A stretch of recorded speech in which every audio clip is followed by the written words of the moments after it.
Episode number 138 of the Wholesome Fertility Podcast. Welcome to the Wholesome Fertility Podcast.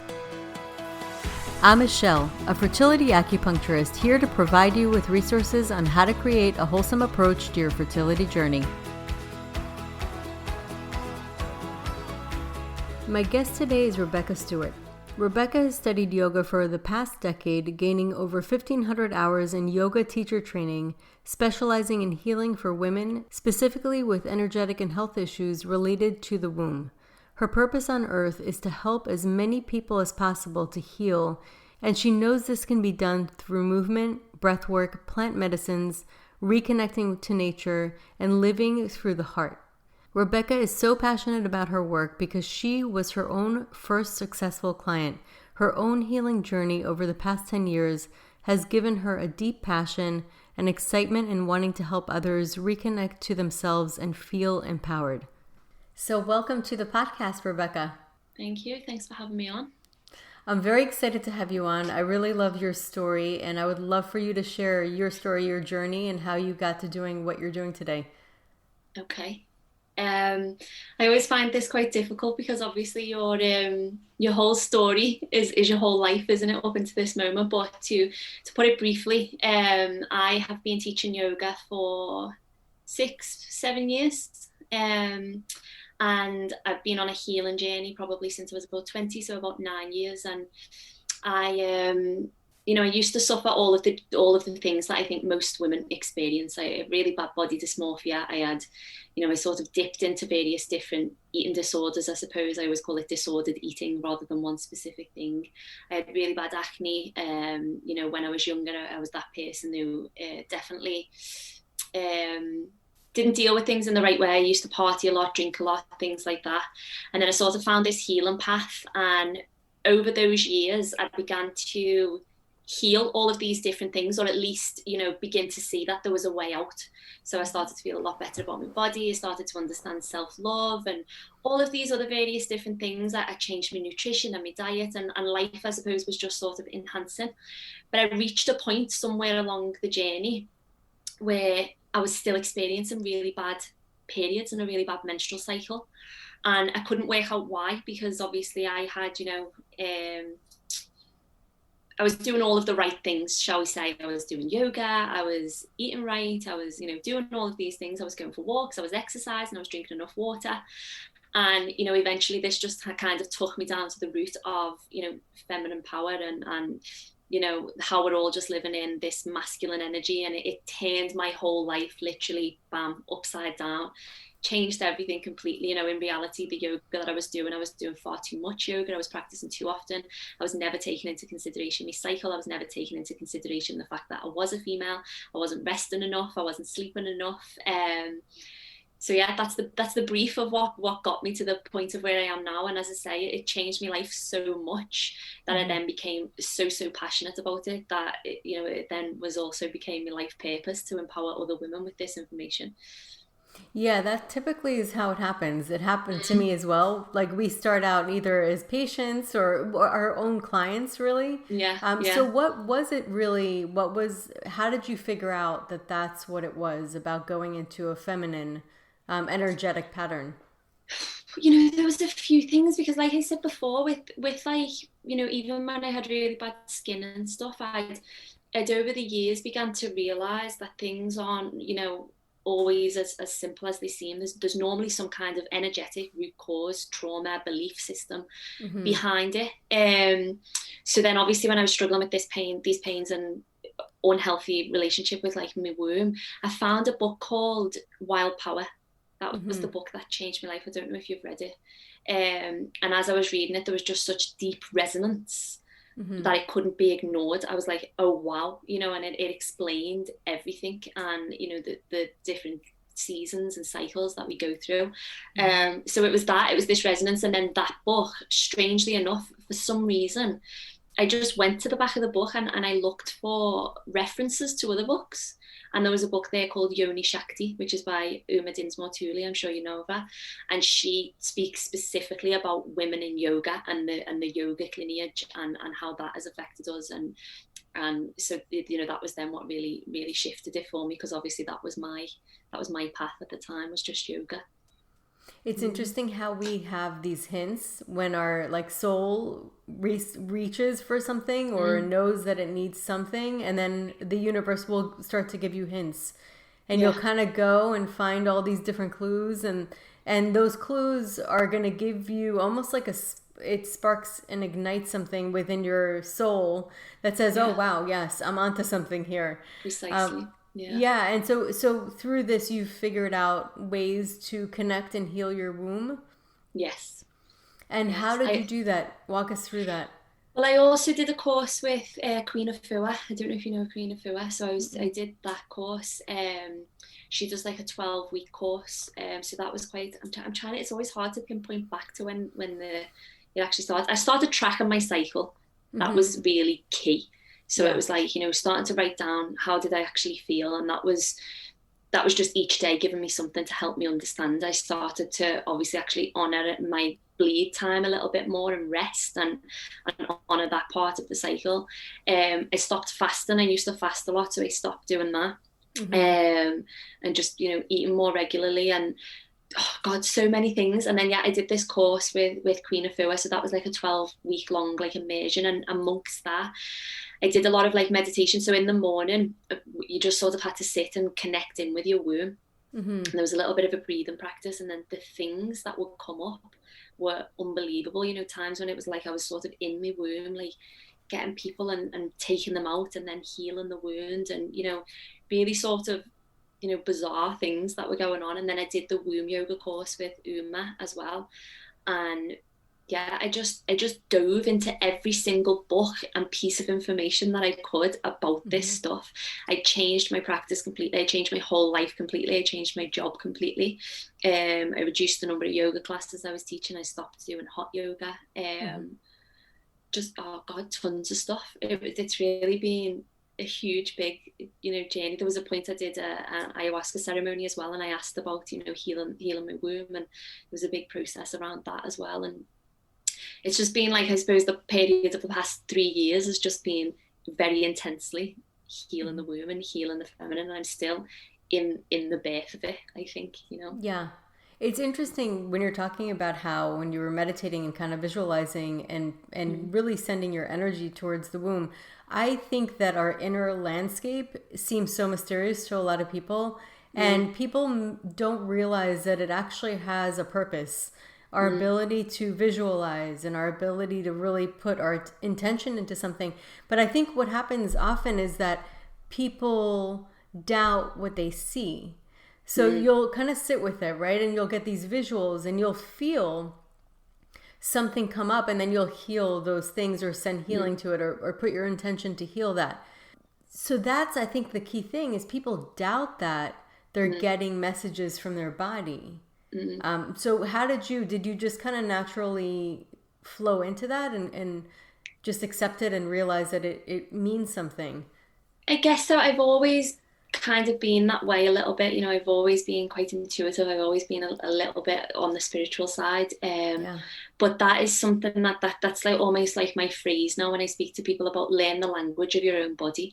And it's, you know, this thing of, and I suppose what led me into it was realizing that for such a long time I'd actually been ignoring all of the things that my body was saying to me, you know, whether it was just the simple things of that it was hungry and that it was tired.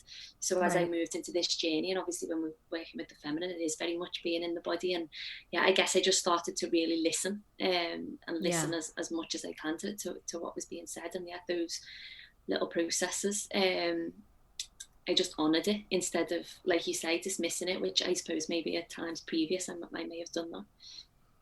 Yeah, because it's not really talked about in just kind of mainstream life. Nobody ever talks about like listen to your body. I mean, they do, you know, in our kind of fields, you know. But also when we do speak to people are like, how do I listen? You know, it's kind of a strange concept.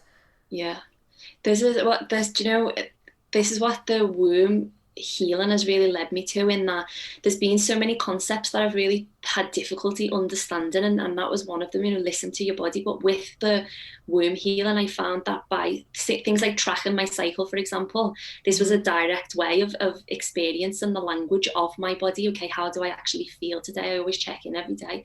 How does my body feel today? How do I feel today?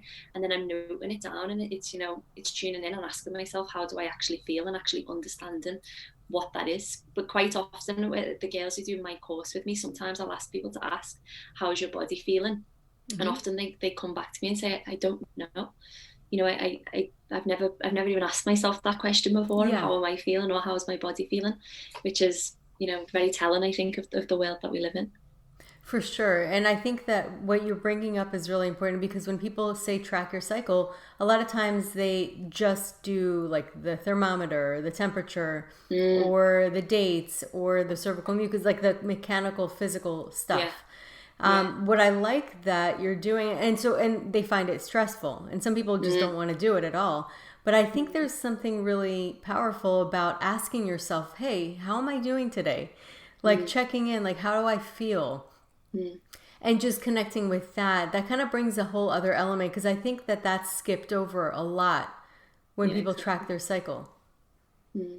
Yeah, this is then, what I talk to people about in the people I work with in the courses, the women I work with, is then this becomes like almost like your map. Like, I couldn't imagine not having that now, because it's like, okay, on day 26 of my cycle, I feel this way. And I always say to the girls, it's about now, instead of adapting yourself to this bizarre societal structure that we live in, you're changing the structure around you to match you. So generally how you're going to feel on this day or this day, and you can then change the activities that you're doing, choose to rest a little bit more. And for me, that was where the deepest aspect of the healing came from, of just resting when I needed to rest, eating when I needed to eat, exercising when I needed to exercise. And it seems so simple, and it was a little bit more, I guess, esoteric and spiritual than that, but on the very simple level, that's all it was, responding to what my body and what my mind and emotions needed. Right. And it makes so much more sense, and it's actually very empowering and efficient too, because if you're doing something and you're tired, you might as well not do it, because you're not going to really get much out of it. Rather than, and then using it at times that you're at your peak and you're really there and you have energy and kind of going forward with that momentum. And it really makes such a huge difference. It's a more efficient way to live for the female cycle. Precisely, yeah. I often say to the girls on my course, if you imagine that at the start of the week after our bleed, you have like a full battery. And then as you move through like that inner spring week, you get down to like this battery, and then you move through inner summer. And when we get here, it's like, this is when we should plug back in. So when we get back to spring, we're back at the start again. But because we've never been taught that, we just continuously been, and I said, because often the girls say to me, I don't feel the ovulation time, I don't feel the spring, I'm just tired all the time. And I said, that's because we've just continuously, our batteries are at burnout. And I think that's one of the most destructive things for our health and our mental health as well. Yeah, totally. And then to expect something from ourselves that we can't really produce, it's more about honoring. It's interesting because I used to do I do hot yoga. I love hot yoga, but I'm also after kids, and my body doesn't need quite as much. And but I used to do hot yoga during my menstruation. This is before studying Chinese medicine. I've been doing for a very long time, and I remember reading in a book, it talked about losing certain vital substances, one of them being blood, but also one of the substances is sweat, and you don't want to lose it all at once. So I started to honor the time that I bled, and I felt very drained when I did that. And so I started honoring the time that I bled to just let my body rest, and it felt so much better, because sometimes you also get into this kind of cozy mode, like you just want to relax and just allow yourself that time and that space. And I feel like I'm so much more effective doing that, giving myself the rest when I need it. Yeah, this is what I'm always telling people, because I think people, it's that thing of, people often say to me that they have like their productive weeks and then their non-productive weeks when they're more tired. I'm like, they're not non-productive. Like, that rest is so Yeah, productive for totally. then, the rest of the month. Because as I said, with this battery idea, if you don't rest at that time, Hmm. come to the weeks when you should be a little bit more high energy, you probably won't be, because you haven't honored your rest. And, I think Right. as a society and as the people, we don't honor rest enough at all, especially for the female body. Right. Like doing nothing is actually doing a lot. Yeah, precisely. Precisely. It's I very often use the productive. example of, what happened with the earth recently, and the first lockdown, and when it was, real lockdown, there was nothing on the streets, and we seen the earth begin to restore.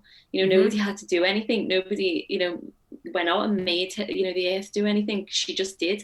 And I say to the girls I work with, it's the same for you. You don't have to Yeah. do anything. You can just lay and sleep, and nature will take its course, and your body will repair itself. Right, because it's so amazing what happens when you sleep. When you sleep, Mm, so much more happens, and your mm, body does so much. It's very yeah. active, actually, and it's kind of an interesting thing because you're asleep. It's able Yeah, to do that. yeah. One of the biggest things, I should have said this before, that really had an impact on my healing was sleeping enough. And I Hmm. actually couldn't believe, because I never used to really sleep enough. I used to prioritize getting up at like 4 or 5 in the morning. And I thought that was more important than getting sufficient rest. And Hmm. naturally, then I would become tired. I would want to eat more. And like my Right. body was just always in this fight. And as Yeah. soon as I started to like prioritize sleep, like my weight stays consistent. I'm less erratic in my moods and my behavior. Like it actually blew my mind how how important sleep is. And Oh, now I it's so really important. notice it. If I miss an hour or a couple of hours, it really affects me. Yeah, because it takes a couple of hours to get into REM. It actually Mm, takes a couple of hours to get into it. And they did some kind of experiment where I don't remember exactly, but it was like basically they would wake up people right before REM. So people would sleep throughout the night. It was like a sleep study. They yeah, would wake people up before REM. So they would never get into, they'd sleep, but they wouldn't get into REM. And they yeah. went crazy. It Wow. literally can make you crazy if you Yeah. don't get that. It's something in the mind. The mind really needs that Mm, rest. yeah, it does. It's so important and so vital for the body. But we've just, it's never been prioritized. It's more, we live in a world where it's like you need to do and you need to get up. And especially Yeah. even in the yoga world, I was reading things, it was like you only need 4 to 6 hours sleep. So I was like, yeah, I only need 4 to 6 hours sleep. I Well, need like listen, eight I to think ten. there some people can train to go right to it Yeah. if they're very relaxed, and that Mm, is something, a lot of people are having sleep issues right now. Like even people who mm, want to sleep can't sleep, mm, but there are tools like so yoga, meditation, they're studied to show that they can actually improve sleep. So mm, there are ways to allow the body, because if the body's so tense and so in parasympathetic, I mean sympathetic mode. Parasympathetic is what mm, the rest and digest. In sympathetic mode, or adrenaline, high adrenaline mode, where you can't like allow yourself to feel your own tiredness mm. because you're go go go, then your body's not going to be able to wind down at night. And this is why I think so many people today are having issues with sleep.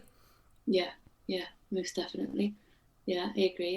And then you have it's like a rolling on thing. You have an issues with sleep. You wake up, you have caffeine, you have sugar, you have these things Exactly. that are It's then going just, to affect your sleep. So yeah, yeah, totally. it's an ongoing cycle. Yeah, for sure. So, what are some of the things that you do in your practice? How do you work with women as far as like the yoga classes? How do Mm-hmm. you teach them to connect with their bodies? So now, just like what I was saying before, where I now sort of navigate through life by first checking in with my body, it's the same with any physical practice I'm going to do, any breathing practice, any meditation, any Hmm. yoga that I'm going to do. First, I will check in and I'll ask, how am I feeling? How's my body feeling? Hmm. Where am I in my cycle? And how can I move through my day or through my practice in a way that honors this? I also often speak to people about like an internal checklist, Hmm.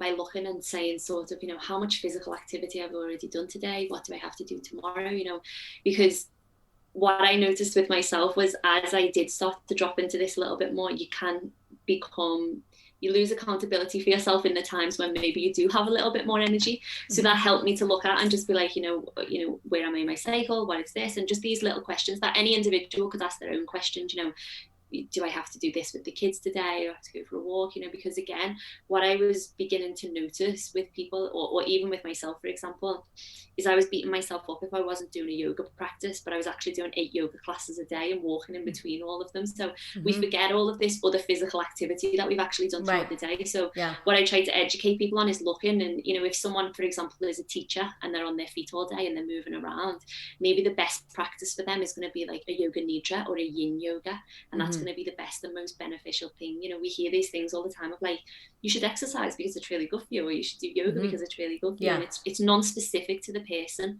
So it's always just bringing in all of these little questions, bringing in like a journal and practice just to get to know yourself, particular breath practices that I do to take people into the body, just so that they can feel the body and honor the body. And it really blows people's minds to just have that little bit of empowerment to do what your body needs, which is so bizarre and actually so sad that people for such a long time have felt like they can't.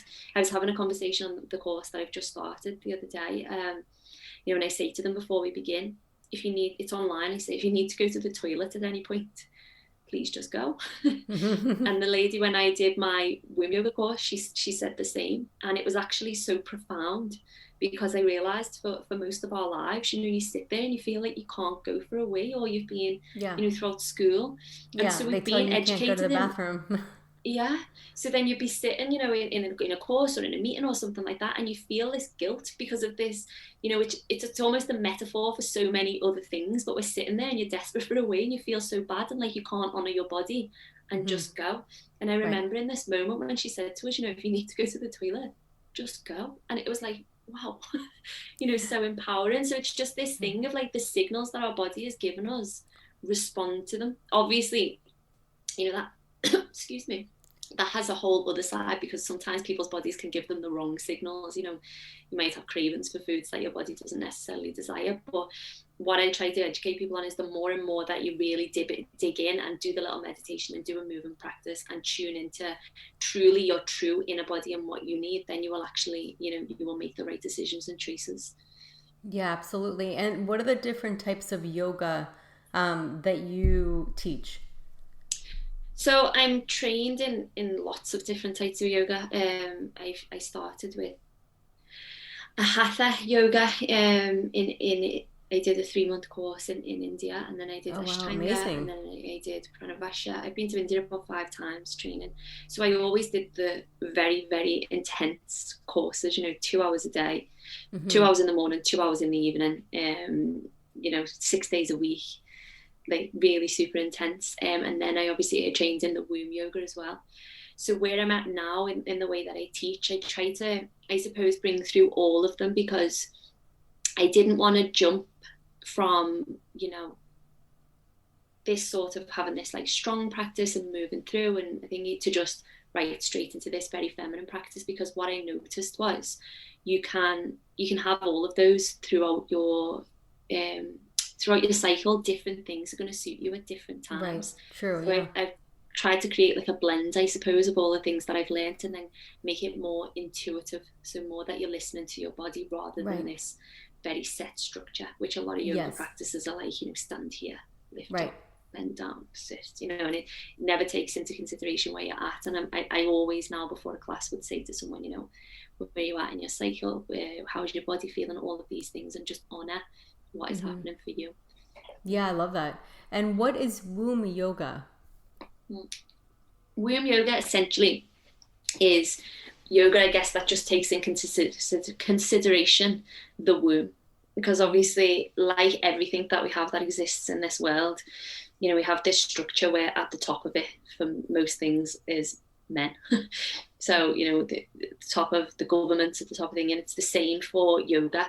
Most of the yoga practices that we have now, Bikram, Ashtanga, Pranavasha, all of these various different things, at the top of most of them is men. In India, years and years ago, I think women weren't even allowed to practice yoga. So quite naturally, the it's being designed in a way that is suited to a male body, though that might sound a little bit bizarre to people who are over in the West, because obviously it's A lot practiced of more women. generally by women, yeah, but true. designed, for the male body, and in the way of like the same consistent thing every single day, and what womb yoga basically, womb yoga just takes into consideration the fact that women might be trying for a baby, might have just had a baby, might be pregnant, might have had an abortion, might have had a miscarriage, might be bleeding, might have endometriosis, might have PCOS. All of these, I guess I always call them the little silent things that women are going through, except for pregnancy, which is obviously a little bit more obvious. But it just takes into consideration all of this, and it moves in a more fluid kind of way, so it's less linear, less structured. It just honors the feminine, and it moves in a way that supports our body. Lots of hip movements and circular movements of the pelvis, focusing on a lot of yoga practices and a lot of spiritual practices really are very much about this upward moving of energy, of moving from the root to the crown and up and away, into the sky. Whereas womb yoga and these feminine practices focus a lot more on the descent. So we're focusing on because we're equally in power in both directions. And what I actually began to find was, in the spiritual world, I found people seem to have like a strange energy around like what they felt about like the lower chakras, as if they were there was something bad, and that these chakras and the third eye and the crown and everybody, really love those. So I guess in womb yoga, we're working really a lot with the lower chakras and with the descent into the earth. And of this, I don't know if you've heard of it, Mula Bandha in yoga. Yes. Yeah. So yeah, because I trained in Kundalini way back when. Yeah, when I was doing Ayurveda. Very interesting. A lot about holding in. So when I was in Mysore, and this is very, very common, if you type this into Google, it will come up. A lot of women who go over to Mysore to practice Ashtanga Vinyasa actually lose their cycle. It's a very, very, very common thing. It happened to me when I was over there. That's crazy. Obviously at the time you're like, wow, this is great, if you're not in the mood, like now I would be devastated, but at the time I'm thinking, wonderful, I can get through these next 2 months and not have a cycle. Obviously, now I'm exploring more about why that is, and a part of the reason that, they believe is obviously the overexertion of the body, but also the use of Mula Bandha all of the time, because the energy is moving upwards, and obviously our body and our menstrual cycle, it wants to move downwards. It's a downward flow and it's natural, and it's like we're going against it. It's almost like sitting there and holding your breath. So if you're consistently doing this, in womb yoga, they have things what are called like Shakti bandhas, which are more about releasing the pelvic floor and releasing the cervix and releasing Mula Bandha, rather than having these locks all of the time. Yes. So it just takes into consideration all those things. Yeah, really interesting. That's it's so interesting that you're saying that, because like I think that a lot of people have this association with yoga being a very feminine thing, but if you really look at the roots, it's completely different. If you go to India and really look at the history, it's different. And I find yin yoga to be which is a more modern thing. Yin yoga is more of a modern type of yoga. But I find that to be really soothing and more feminine as well, because it's kind of like holding a position to allow the body, because the body sometimes resists right off the bat. And if you give it time, it'll eventually surrender.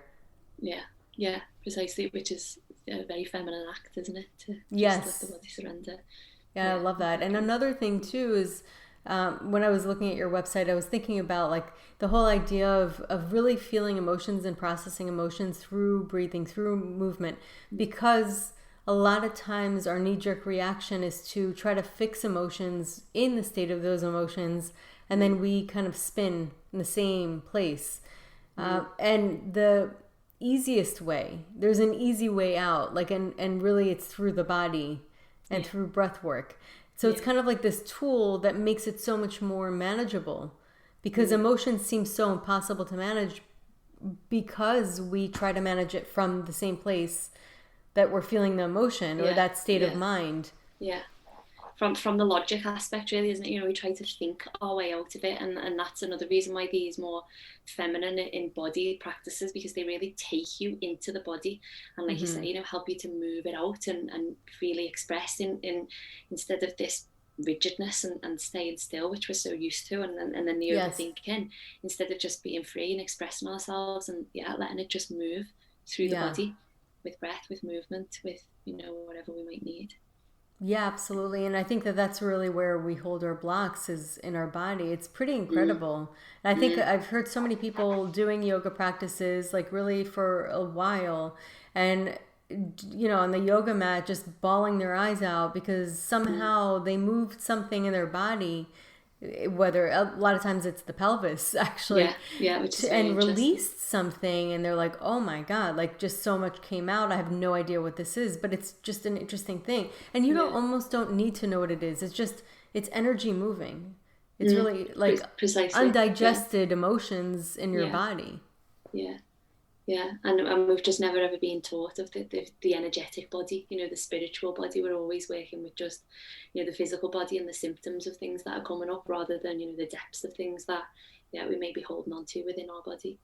Yeah, for sure. And breath work Mm, too. Breath work is mm, so amazing because people are like, breathe, why do I need to learn to breathe? Because I can breathe. And it's mm, actually interesting because it's the only autonomic it's the only autonomic uh, aspect of our body that we can control.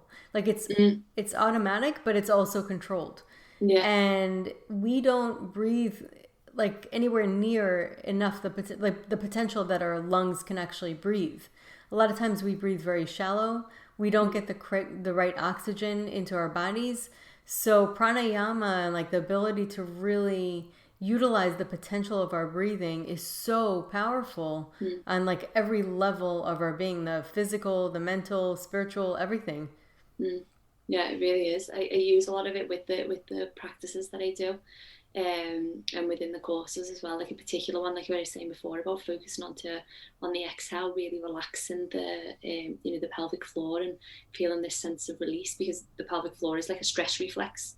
So people Mm-hmm. don't realize that they're holding onto it so tight all the time, and it's one of my favorite breaths to do, because it just brings me into complete calm and gives me something to focus on as well, at the same time as in, the muscle releasing. I love it. It's so great. Mm. This is just fascinating information. Well, it's just, I think that we're finally getting to this place where we're really realizing that women are not men. And what we've been Yeah, kind of put into, I think, with just like modern day and trying to be equal. Yes, we yeah, can have equal rights as females and males, but we're not the same build, yeah, and yes. we operate on a different energetic level, and we have different needs as well, Yeah, and I strengths. precisely, this is, I say this all of the time to people, that, we've had this movement, and it's obviously been unbelievable, the progression of women over the last 100 years. I would never even be able to, we would never even be able to speak in this way, Yeah. 100 years ago, maybe even 50 years ago, it would be so taboo. And obviously we're breaking through that, and these things have been incredible, and there's been this forward movement of women. But what often the feminist movement kind of is says, I can do anything you can do, as in, women We're and the men, same. and we're the same. And I do think that it's very destructive, and the way I try to explain it to people all the time is, feminism for me is, right now, if you look at what a male's strengths are, so whatever we might label, they're strong, they're hardworking, whatever we want to say, that I should say, as if women aren't hardworking, but they're already held up here. People are like, wow, they're really great strengths that you have, whereas the strengths that women have are seen as weaknesses. And feminism to me is when those things are seen as strengths, Mm-hmm. and this thing, this need to rest. Even now, I still experience quite a deep guilt at times, of this need to rest more, even though I know it's so productive for my work, it's so Mm-hmm. productive for my body, it's so productive for me. But, I have a partner, and he's, totally in that masculine role, and he's very opposite. He doesn't require as much work as me. He's pretty consistent every single day.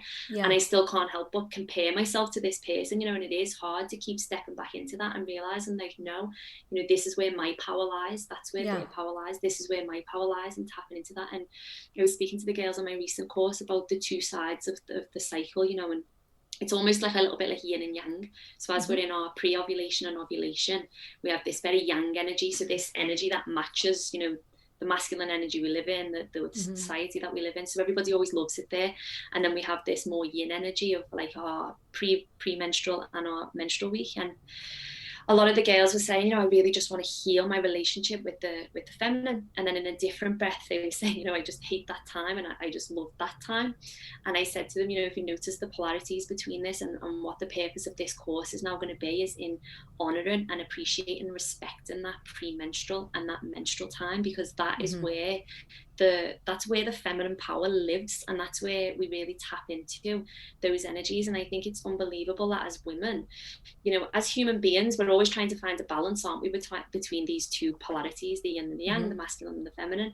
And as women, we're so blessed because we go through this cycle of dropping into the masculine, dropping into the feminine, dropping into the yin. It's amazing. And I think that's incredible, that we can go into each space and realize where we need not need as such, but where we might need a little bit more nourishment, a little bit more care, like what's coming up for me in my menstrual week, what's coming up for me in this week. And I think the more we can, it's sad because that is the time that needs the most nourishment and honor. And I know that a lot of women struggle with it because of the world that we do live in, and it's difficult to take a step back, to slow down, to be like, I'm going to meditate today and just sit and be with myself. I'm going to go and be in nature and just enjoy, because I feel the veil is very thin, between that magical sort of energetical spiritual world when we're in this time. And quite often we don't get to experience it, we don't get to get the information that wants to pour through us, because we're just trying to always be in this masculine energy, and we're not honoring that feminine aspect. So no wonder that we then all feel that we're so disconnected from our femininity, because we haven't been allowed to step into it. It's true. And once you really allow yourself to step into it, and by the way, if you look at nature, every single part of nature, if you look at the waves of the ocean, they go forward and then they recede. They, if you look at the moon, everything has its ebbs and flows, and it goes back and forth. And that back and forth and that perfect balance and harmony is what gives way to vitality wherever nature is, and growth. So when you actually start to honor that, you really get into that and you allow your body to do what it needs, you're going to be like, where have you been all my life? It's the most amazing thing. Literally. No, and it's so true. That's something that I began to notice. There's, always this thing between the earth, and especially between the female body, but and yet this state of expansion and this state of contraction, and we're always all just trying to be in this expansion state. We're always just trying to do, we're always trying to be everything to the world, be everything to everyone else. And like you said, nature is a perfect example. Nature doesn't rush, and it's beautiful. It takes its time. It just is. It goes with the weather. But we as humans have done some very bizarre things to our minds and our existence. Yes, it's true. It's pretty crazy. But I guess doing less is actually the most. That's where you thrive the most. If nature rushed, it wouldn't be thriving. So it is a pretty amazing thing. So that's where the power is. That's where the vitality is, and vitality is power. Yeah, and it's these things where we're kept busy and we're kept thinking it is keeping away from the true connection of our true selves, because we're just busy all the time. We're full up with products and things that don't support our highest good. We're just so lost and so disconnected from nature, from our true selves, because really of this fast-paced society and this capitalism that we sort of live amongst, this striving all of the time. And there's just never this time when everyone just went. And I think everyone felt it. I'm saying there's never been a time, but I think everybody felt, we did get this time when the world went to a stop. And obviously various different things were experienced for people at that time, but some people did have the pleasure of being able to be like, whoa, I haven't stopped, I haven't done this. The world hasn't been quiet. There's no pollution in the air, and we've seen the benefits of that, and I think that's very telling. Oh, for sure. A lot of people wrote books during this time, or did projects that they've been meaning to do for years. So, and then also, like you said, those downloads that you get from the universe, those wisdom downloads, that information, I call it vertical knowledge. So we get horizontal knowledge, or basically the information that you get from other people, passed down from parents, families, or sometimes not so great knowledge from just influences of other people around you. And it's not necessarily based in truth, but the vertical knowledge, if done right, is based in truth. It's where you get that like guidance that comes into your body, and it really like it downloads, you know, those downloads that people get and they talk about during meditation. It's a real thing. You literally feel like you're drinking in some kind of informational light, intelligent light. It's pretty amazing. Yeah, literally. But and how it can only happen without distraction. Precisely, that's what it's just about to say. How can you ever experience that with all of these distractions and things that we have? And, you know, I think it's very interesting that, you know, that it is a world that we live in a construct that tries to pull you away from that self-empowerment. And that's where I just have found this womb work to be so powerful in that way, because first of all, it shows this thing of, you know, what you've always been told isn't necessarily, you know, true. And it gives people sort of a core that every single woman resonates with this, you know, and it almost can be a catalyst for this even bigger awakening, because it's like, whoa, hang on a minute. I was never told any of this. I was never told that there was potency in my bleed. I didn't know, you know, and I don't always start with that with people, you know. I just say from a physical level, you have to really respect it and it's going to be better for you. But it's like, actually, there's this really powerful time. There's certain tribes, you know, around the world. I think in the Amazon, they have it where the women, it used to happen here as well, I imagine, but the women go away and during the time of their bleed, their dreams, they relay back to the tribe. And, you know, there's information there that is required. And it's just so powerful, you know. It's even sometimes I feel like maybe I skate over it a little bit and just speak from a physical perspective of this is really good for our health, but it's actually really good for consciousness and the evolution of consciousness, you know. And I don't think that it's any coincidence that the menstrual cycle is so deeply attacked at the moment, and you know, not be likewise with the sleep thing, you know, these things that so naturally, like our menstrual cycle and our sleep, so naturally allow us to tap into the, you know, that other world, that other aspect of us, that true self. And we're never ever taught to honor it. We're told to do the absolute opposite. It's true. It is so true. It really is. It's like the branch, you know, the real physical world is the branch and the inner world's the root. It's where everything, all the vital substances lay. Yeah, literally. So if people want to work with you, how can they find you?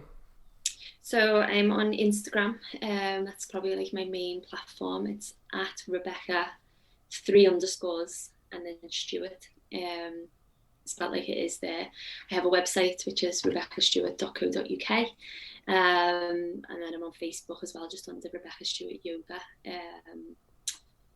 Yeah, they're my main places. You know, most of my information I do put up on Instagram. That's where I post about my new courses and stuff. But there is updates on the website as well.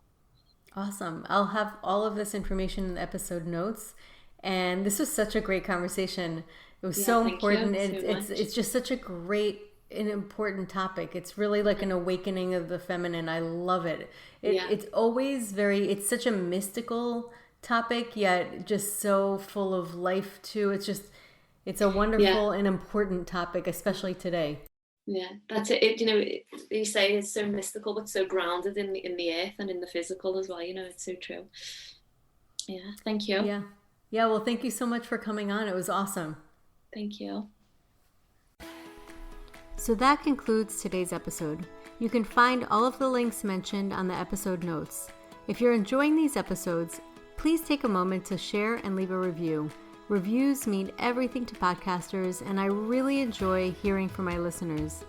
You can also find me on my website at www.thewholesomelotus.com or email me at info@thewholesomelotus.com. I love hearing from my listeners. If you're interested and want updates as well as a free ebook on my top 10 fertility boosting habits, you can visit my fertility page on www.thewholesomelotus.com. I thank you so much for listening in and hope that you have a beautiful day.